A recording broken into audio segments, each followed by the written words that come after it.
Hydroxyzine belongs to a class of drugs called antihistamines, which are primarily used to treat allergic reactions and symptoms such as itching, hives, and swelling.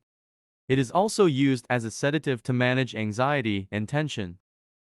Some common side effects of hydroxyzine include drowsiness, dry mouth, blurred vision, constipation, and dizziness. In some cases, it may also cause headaches, nausea, and confusion. Contraindications for hydroxyzine include hypersensitivity to the drug or any of its components, as well as narrow-angle glaucoma, urinary retention, and severe liver disease.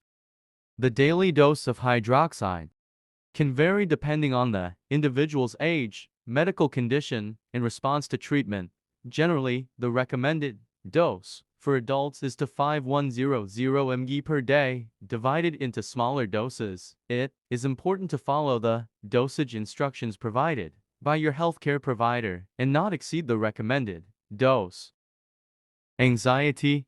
Hydroxyzine is typically used for short-term anxiety relief. The recommended dose for anxiety is 2550 mg taken 3 to 4 times a day. It can be taken with or without food. It is important to follow your healthcare provider's guidance and not exceed the prescribed dose.